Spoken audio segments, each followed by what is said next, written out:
welcome, ladies and gentlemen, to a new edition of the Daily Debate. In tonight's show, we're going to be tackling the Egyptian foreign relations file. This is in light of President Abdel Fattah al-Sisi bestowing on his Mauritanian counterpart the Order of the Nile medal during the latter's visit to Cairo. Also, President al-Sisi met with the NATO delegation in Cairo on Tuesday.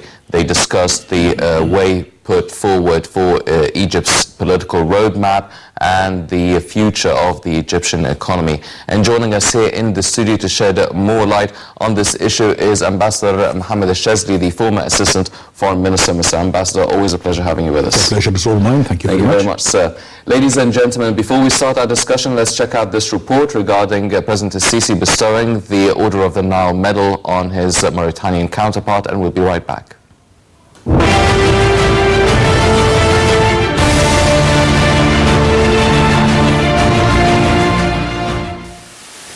Egypt and Mauritania signed 6 memoranda of understanding with Mauritania, the president of the 2 countries' presidents, Abdel Fattah al-Sisi and Mohammed Abdel Aziz. The signed memoranda will see the 2 countries cooperate in the fields of maritime transport, building and housing developments, culture, petroleum and minerals, as well as the health sector, amongst others. The agreements included one on maritime cooperation, which was signed by the Transportation Minister, Zayed, and the Mauritanian Foreign Affairs Minister. An agreement and memorandum of understanding relating to the housing sector was signed by the Housing Minister, Mustafa Madbouli, and the Mauritanian Foreign Affairs and Housing Ministers. Proposal for an executive program for bilateral cultural cooperation for the years 2016 until 2019 was also signed by the Egyptian Cultural Minister, Helmi Namnam, and the Mauritanian Foreign Affairs and Culture Ministers. An agreement on cooperation in the field of livestock was signed by the Agricultural Minister, Hassan Fayed, and the Mauritanian Veterinary Medical Minister. A memo was signed by the 2 countries' health ministers in addition to a bilateral cooperation protocol on oil signed by the Egyptian Petroleum Minister, Tariq al-Mullah, and his Mauritanian counterpart. Prior to the signing ceremony, Sisi and Abdel Aziz met at the presidential palace to discuss a number of issues of interest and methods to foster bilateral relations in various domains. Welcomed Abdel Aziz on his first official visit to Cairo and affirmed the friendly and historic relations that bind Egypt and Mauritania. The President said he was looking forward to further enhancing cooperation in different fields and hoped that the President's visit would give momentum to bilateral ties. President al-Sisi also bestowed Abdel Aziz with the Order of the Nile medal, which is considered Egypt's highest state honor for providing the country with exceptional services. The medal, Egypt's highest state honor, is granted for services to the nation and is also granted to other heads of state.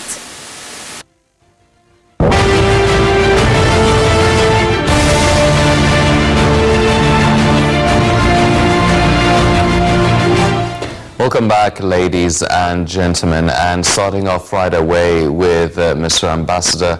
Now, Your Excellency, first of all, looking at this specific visit by the Mauritanian President Abdel Aziz to Cairo and the President Sisi bestowing the Order of the Nile medal, which is a very high prestigious medal to be awarded to a head of state. Now, a lot of people are wondering why the Mauritanian president in specific, why not the Saudi king, why not many other leaders that the president has been visiting and really making a lot of efforts in actually strengthening bilateral ties since he actually took office. What is special about the efforts and activities done by the Mauritanian president and Mauritania in general towards Egypt? The Order of the Nile is a decoration that is usually presented to heads of state. And I think that most of the Arab heads of states that visited Egypt have been bestowed with the Order of the Nile. I think, Mauritania at this juncture of time has a specific significance in the sense that days before the Mauritanian president visited Egypt, there was the meeting, the summit meeting of the Sahel and Sahara nations. And I think there is a emphasizing our relations with this group of nations in order to combat terrorism.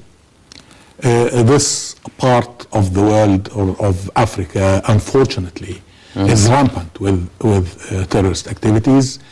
You have seen the instability in Libya, which, by the way, was the nation during Qaddafi's time behind the formation of the Sahel and the Sahara group. You have instability in Mali, which is also part of the group. All around Nigeria, and there is the Boko Haram active there. So we have a strong interest, especially to secure our western borders. And I think this is part of the significance of the meeting with the Mauritanian president. Mauritania, by the way, is one of the newest members in the League of the Arab League. It was with Somalia, I think, the last to join. And the Mauritanians are very proud of their Arab heritage, and they call themselves the country of a million poets. Mauritania, in the field of food security, first of all, their shores are very rich in fisheries. It has also a high potential for producing livestock. Mauritania is one of the countries of the shores of the southern Mediterranean. And we see now that the southern Mediterranean is strategically a very important area because of the illegal travel to Europe. Those who are fleeing the conflicts in Syria, in Iraq, in Libya, in Sudan, are all transiting through the southern Mediterranean to their, unfortunately, to their death and to their destruction in the waters of the Mediterranean, which is, I think, a catastrophic state of affair, and it brings disrepute to the countries who are unable to stop this flow. Therefore, I think the cooperation in this field is also very important. As the report we have listened to has been saying, that there are discussions over oil and over the mineral resources. Mauritania is one of the major producers of phosphates. And I think it also has very promising potential in petroleum. And all these things are things that Egypt can cooperate for the benefit of both countries. Yes. Well, Mr. Ambassador, as you've mentioned, there are many memorandums of understanding that has been signed between both countries recently, and talking about trying to benefit from the petroleum and the minerals and all of these things. But do you expect, because you've mentioned that Egypt also wants to make sure that its western side is quite secured, do you expect to see any military cooperation between Mauritania and Egypt?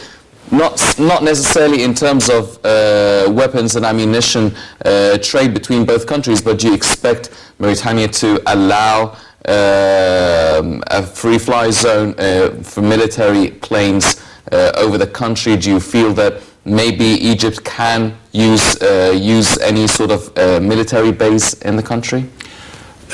Egypt is not a country after military bases. We don't have military bases as a policy.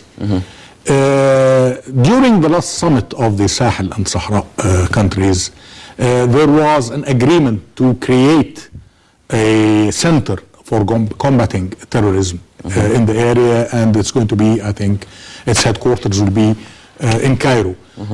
Any cooperation in this field, I think, will be channeled through this center. And let me also emphasize that securing our western borders does not depend only on military action. When you have stability, when you have affluence in a country, extremism will subside. If you look at all the points of instability in the world, you will find that they are countries that are economically backward, their infrastructure is poor, their population is suffering from lack of services, from lack of communication with their government, and this produces frustration, which produces extremism. Yes. Well, Mr. Ambassador, since President Sisi took office, one of the very active files was the foreign relations one. The presidency traveled to many countries around the world, whether in Asia, India, Indonesia, China, went to Russia, went to Germany, went to Italy and France. A lot of meetings, a lot of traveling, a lot of effort has been done by the President and Foreign Minister Sameh Shoukry. How would you evaluate this file in terms of everything that's been going on in Egypt? We're talking about development, infrastructure, and also the foreign relations file. It obviously, after 2 revolutions, it was very weak, it was battered, but then the presidency made a lot of effort to actually put it back on its feet. How far do you think we've come along? I think we've made some very positive steps. The problem with foreign relations, it is not a popularized subject, and I think the media has a role to play here. People do not really appreciate the importance of foreign relations. If you look at a country like Egypt, what is foreign relations to Egypt? Your water comes from outside your borders. You import most of your food. You import most of your industrial equipment that you're going to build the economy of the country with. You import your weapons. You send your elite students abroad to get education, to get expertise. All this is foreign relations. Foreign relations is not an ambassador or a foreign minister making speeches at the United Nations. No. Foreign relations is how you interact with other countries. So much as a country develops, it needs the international community more. If you look at the most advanced countries, you'll find that they have the most advanced foreign relations. Unfortunately, this is not popularly understood in Egypt. As a result for that, whenever there is an economic crisis, people say, I mean, why don't you close half our embassies abroad? This is a sign of not appreciating what foreign relations is. We have neglected our relations with Africa, and as a result of that, we have the problems with Ethiopia over the dam. We have also invested during the 50s and the 60s very heavily with our relationship with the then Soviet Union, which now is the Russian Federation. And then we neglected that. We are starting to build bridges. China is becoming one of the major powers. It has, I think, this year, its foreign trade has exceeded for the first time that of the United States. Yes. Technologically and scientifically, it has become a great giant. You have to have relations, strong relations with such a country. India, the same thing. We had also very tight relations during the 50s and the 60s with India. They receded sometime. It is time to bridge these gaps and not waste the investment we had in this field. Yes. Well, talking about countries that Egypt has strong relations with, Saudi Arabia, the Saudi King Salman will be visiting Cairo this week, talking about fostering and strengthening both the political and economic bilateral relations. Now, Saudi Arabia has been supporting and side by side with Egypt since the few years of the revolution and up until now. Now, what do you think would be discussed? Well, obviously, the fight against terrorism will be discussed, but in terms of concrete political steps, what needs to be done? What does Egypt and Saudi Arabia need to come to terms about and agree upon politically in this next phase? Let me tell you, I think now that Egypt and Saudi Arabia are the major Arab countries. If you make a parody between the Arab world and the European Union, Egypt and Saudi Arabia are Germany and France of the Arab world. We have to consolidate our relations. If you look, those who are opposed to the Arabs have always tried to sabotage relations between Egypt and Saudi Arabia, because they know that if Egypt and Saudi Arabia work hand by hand, Egypt with its manpower, with its human resources, its expertise, its industrial base, all of this with the Saudi economy and finance will create a very, very strong force. And this is not in the interest of many regional and international powers. Let me give you an example of the importance of depending on the Arabs rather than depending on the outside world. A couple of days ago, I was watching Fox News, which is a right-wing channel in the United States. And there was a commentator talking about Saudis have bought land in California and in Arizona. And he was talking, this is catastrophic for America. The Saudis are depleting the aquifers of California and the subterranean water, and they are planting this and sending it, the alfalfa, to feed their cattle in Saudi Arabia. The land is going down in California by 2 feet per annum, which I think, according to any geological scientific thinking, is nonsense. And this is the mentality of those who do not want the Arabs to take off. If Saudi Arabia wants to feed its people and to feed its livestock and create stability in its food resources, it has Sudan's land and Egypt's manpower. This is the right way. This is the path that the Arabs should take.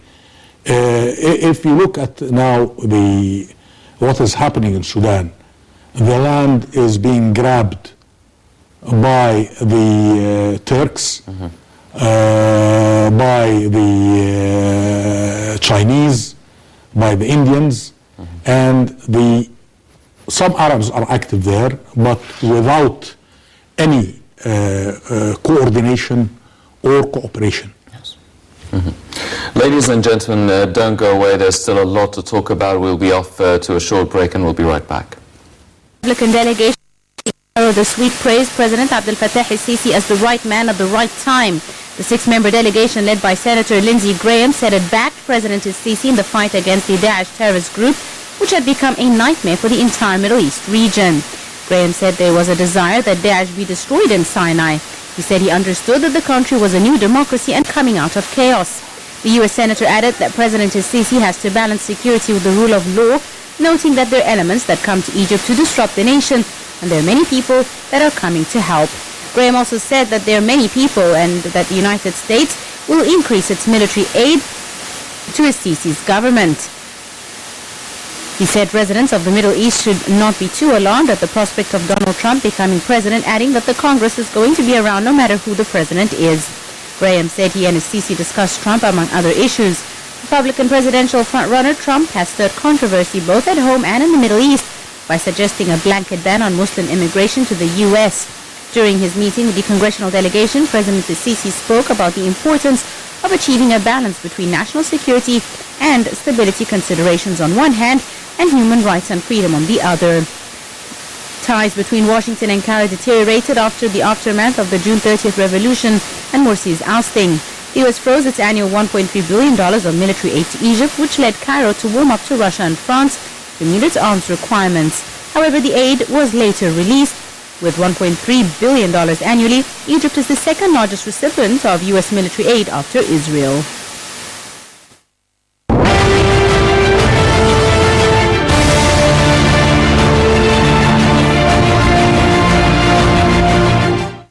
Welcome back, ladies and gentlemen. We just saw the report regarding the U.S. Republican delegation lending its support to President Abdel Fattah al-Sisi. And we're joined also now here in the studio by Dr. Mohammed, Zayed, the economic expert. Dr. Zayed, thank you very much for joining us. Dr. Zayed, first of all, now, the U.S. Republican delegation coming to Egypt, six members actually came to Egypt, met President Abdel Fattah al-Sisi and Minister of Defense General Shazly Subhi. Now, we're going to be talking about the political side of it, but they're also promising that the military aid coming to Egypt will continue, might even increase. Now, in relation to the build-up to the American presidential elections, how significant is that? How do you see this visit coming to Egypt, this delegation, the Republicans coming to Egypt, at this specific point in time, especially that the presidential campaign is already going very strong? Well, I think, as you kind of intimated, there's a lot of grandstanding going on because of the elections coming up in the United States. You remember Madeleine Albright was here just some weeks ago. Now you have the Republican delegation. I think they're trying to position themselves in front of the election and trying to say the right things and put their position out there in behind the president of Egypt. I think the military aid question has always been a point of contention, really. If you look at it from a realistic perspective, it's a very small amount of money. This 1.3 billion or whatnot, respectively speaking, is not the end of the world either way, and never has been. It's just been a kind of agreement since Camp David and so forth that's been supportive of the country. But if you look at it pragmatically, over half of it goes back in contractor invoices, parts, and rehabilitation of equipment. I doubt if even 200 or 300 million stay in the country out of 1.3 billion in the military infrastructure. So that being said, I think it was used as a political tool before, and I don't think they can do that anymore. So they'll either have to increase it or do something else more positive to get the attention of anyone here anymore after the behavior during the revolution time, you know. Yes. Well, Mr. Ambassador, if we're looking at how the front runner for the Republicans, Donald Trump, a lot of people are concerned, actually. He's very controversial, whether in the States or abroad. how do you think Egypt should react to this visit, to the Republican Party in general? Should we actually take real notice or really be concerned about all the future policies of the Republican Party if, for instance, Trump wins? On the other side, a lot of people are saying, well, he's not really going to win. It's Hillary Clinton's to win, and it's just some sort of a distraction just to play it out up until the moment Hillary wins the polls. Where do you think Egypt should stand? Let me tell you something. First of all, I mean, worrying about whether Donald Trump is going to win or not win and what will the ramifications be, he's not going to be King Trump the first. The United States is governed by a constitution, by institutions, the Senate, the Congress, and the pressure groups. One man, the President of the United States, is a very powerful position, but he cannot transform the policy of the United States except to a very small degree. Referring to what my colleague has just said about the aid that the United States is giving Egypt, first of all, we have to take into consideration that this was part of the peace agreement with Israel. I mean, you cannot play with this. Yes. This is something that has been codified in an agreement and has to be abided by. On the other hand, also, as also my colleague has said, I mean, the aid that the United States is giving to Egypt, 1.3 billion. If you have been following the media in the last 10 or 15 days, Saudi Arabia was giving aid, military aid to Lebanon, and look at the population of Egypt and the population, the area, which exceeds the military aid that the United States is giving Egypt. So, I mean, it is not the Achilles heel of Egypt,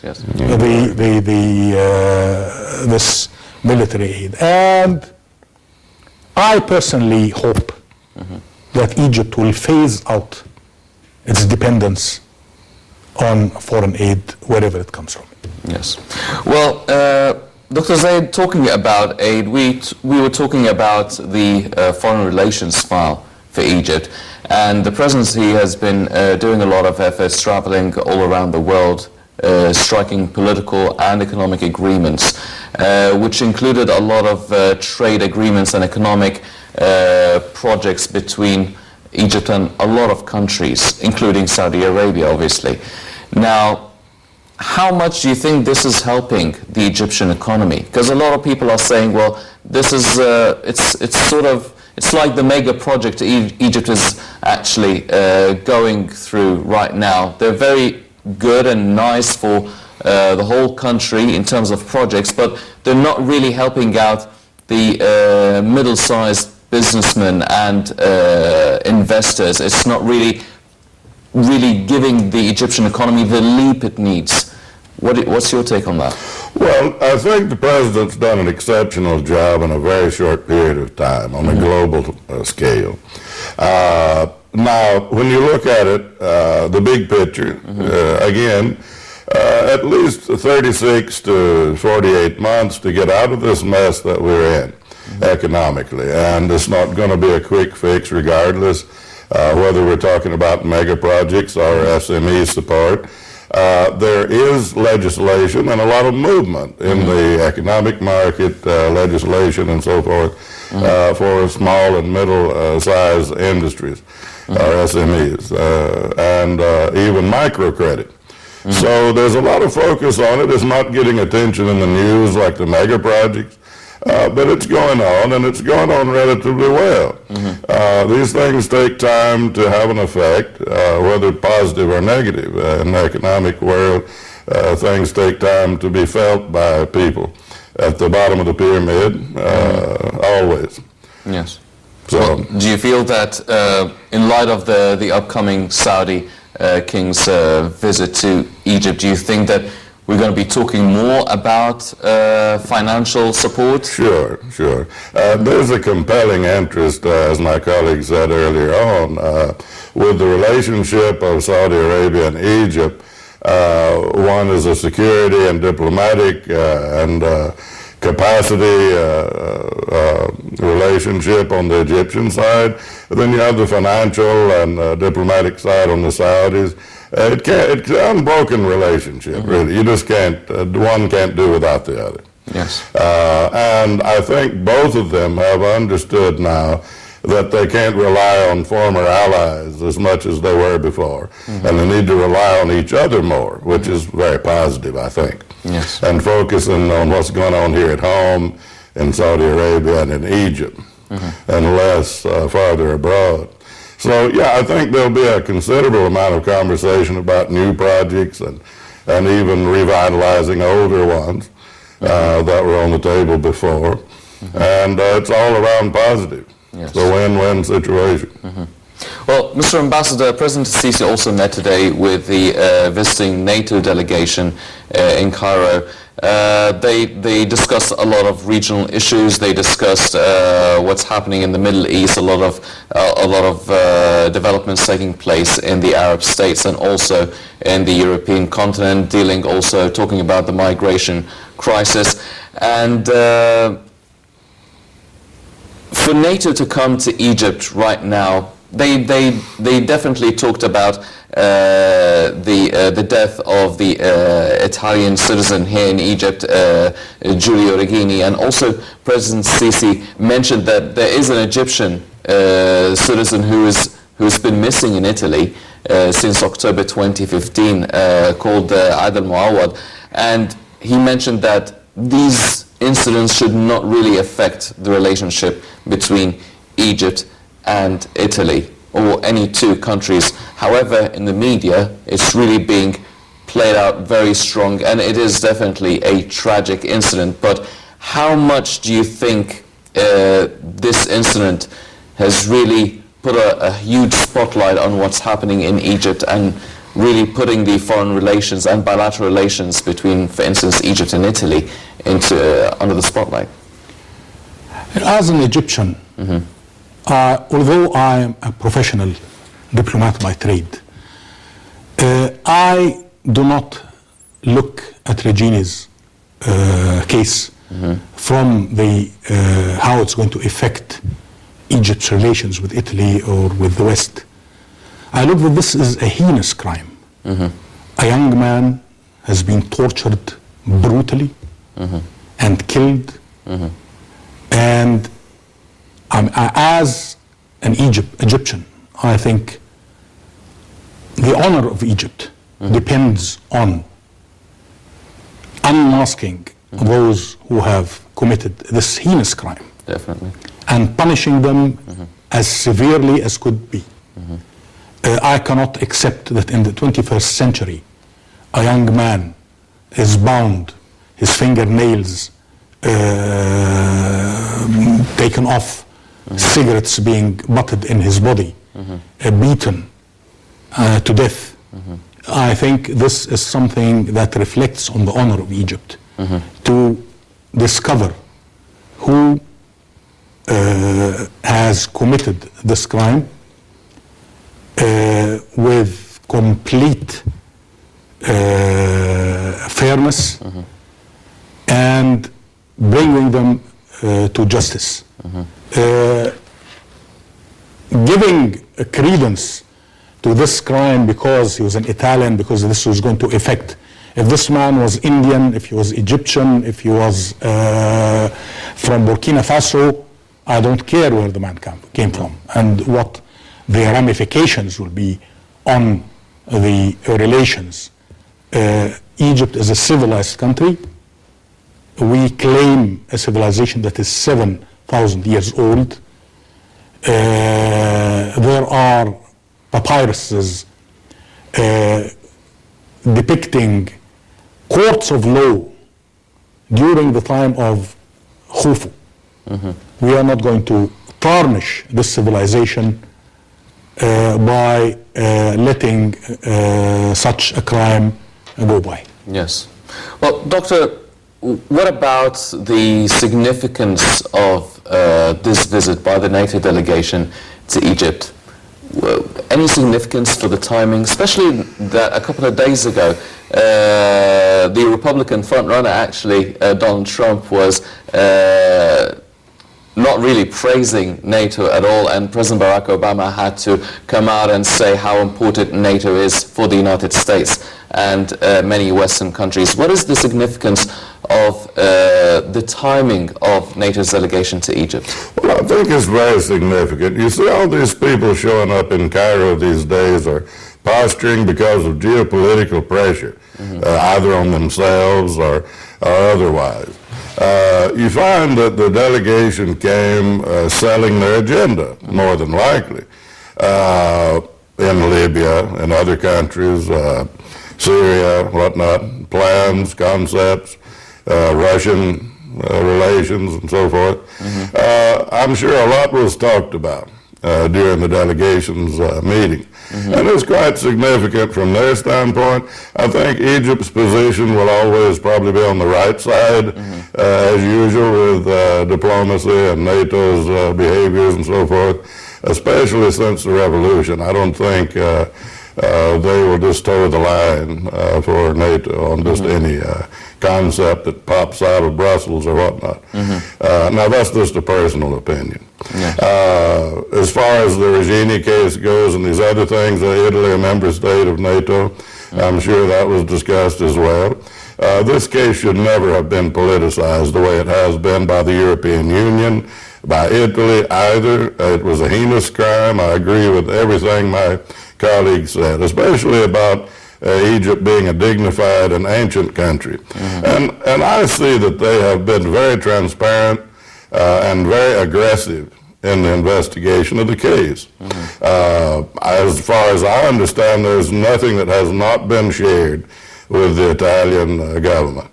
Now, there's a lot of external pressure from European member states on Italy and others for political reasons that have nothing to do with this poor young man. And I think it's disingenuous and disagreeable, some of the things that's going on in the European Union and in Italy as well politically, connected to a case that's a criminal act. Has nothing to do with or shouldn't have anything to do with the relationships between Italy and Egypt and politics, nothing whatsoever. Yes.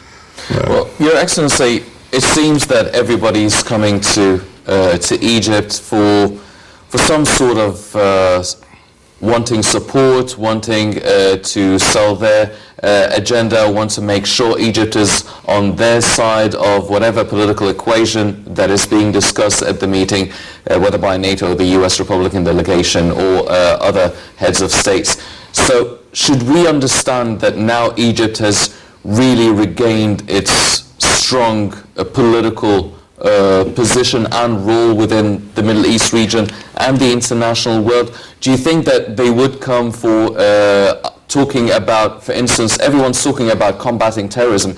Do they want something from Egypt? Can Egypt lend some intelligence information? Can they lend some know-how in dealing with a lot of the terrorist elements that originated, or at least a lot of it is pointing to the Middle East region? I disagree with Egypt is regaining its position in the Middle East. I don't think Egypt has ever lost its pivotal position in the Middle East. Egypt has been preoccupied by its internal affairs for some time. But if you look at Egypt, what gives a country a weight? Egypt is a country with 90 million people. It's got one of the largest and most sophisticated and disciplined armies in the area.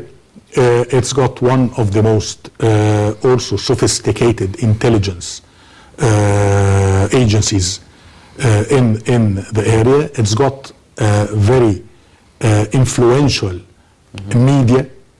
All these things, it's got a very influential diplomacy and foreign service. All these things if you add them up, they are the ingredients of giving weight to a certain country. The world and the Middle, not only the Middle East, the whole world now is going through, I think, an unprecedented stage in its history. I think we can say that we are going through World War IV.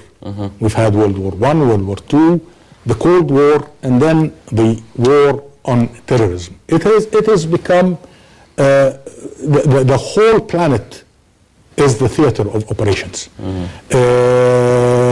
No country is safe, from the greatest and the strongest, the United States, to the not so great and so strong like Mali and like Nigeria and like Yemen. And so this is a world war par excellence.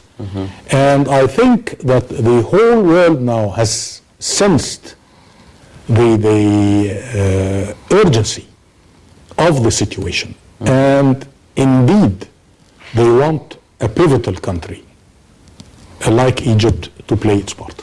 Yes. Well, if we are talking about Egypt's foreign relations, there is one issue that has been really topping and part of every political discussions for a few years now, which is the Ethiopian Renaissance Dam and what Egypt is trying to do with Ethiopia, trying to strike a deal, trying to get a lot of expert companies and technical companies take on the effect of the Ethiopian dam. Where do you see Egypt standing on this issue so far? The negotiations have been going on for ages, and we're not quite sure how this is going to end up. This is a very sensitive and significant topic. This has to be handled very delicately and with a lot of focus at the highest level. And this is something that can affect Egypt forever if it's not handled properly in either a positive or a negative way. And so I think there needs to be more focus on transparency and also the level of skill and quality of the technical experts that are involved needs to be really focused on, so as to get a positive result for Egypt. Egypt will get the biggest positive or negative effect out of the group of countries associated with this project.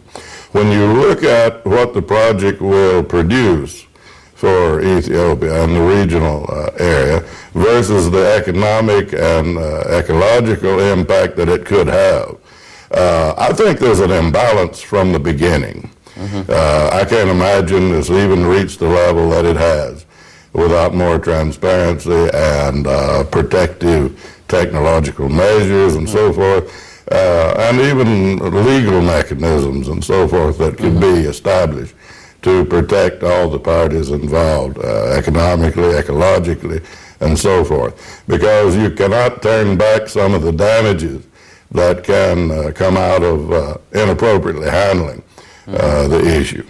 Yes. Well, Mr. Ambassador, why do you think it has been taking that long? Why is it the negotiations are not really as transparent as a lot of people, because a lot of people would want to know many details about these negotiations. Do you think that there's a lot of stuff that really can't be said in public, being discussed between closed doors in these negotiations? Do you think that there are other countries involved in these negotiations, a lot of other interests from other countries? First of all, I think, transparency is a pivotal issue. You cannot achieve anything positive without transparency. You can't leave the people in the dark and then all of a sudden you find a tragedy and a catastrophe at your door. The reaction will be tenfold worse. As I see it, we have to send a very strong message to Ethiopia. The Nile waters for Egypt is not a matter of national security, it's a matter of national existence.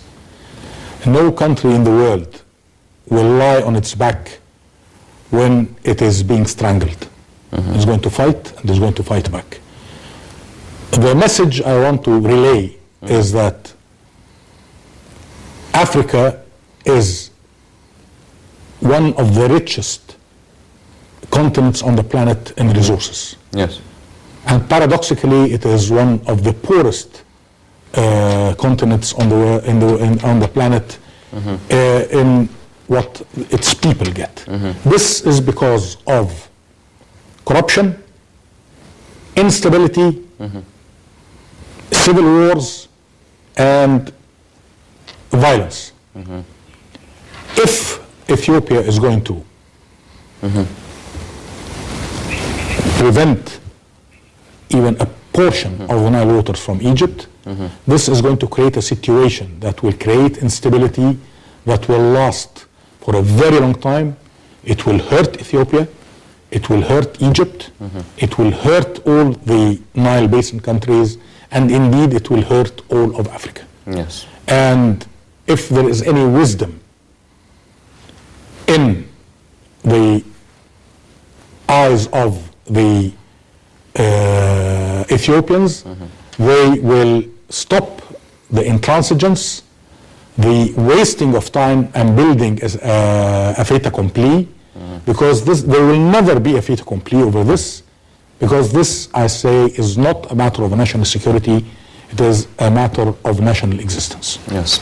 Well, ladies and gentlemen, definitely the foreign relations file is quite an active one here in Egypt, but there will always be this one headache that's been going on for quite a while, which is the Renaissance Dam being built by Ethiopia. Unfortunately, that's all the time we have for our discussion here in tonight's show on the Daily Debate. But before we go, I'd like to thank our very distinguished guest, Dr. Mohammed Zayed, the economic expert. I'd also like to thank Ambassador Mohammed Shazly, the former Assistant Foreign Minister. Gentlemen, thank you very much for joining us. Thank you very much. You're welcome, always. Thank you very much.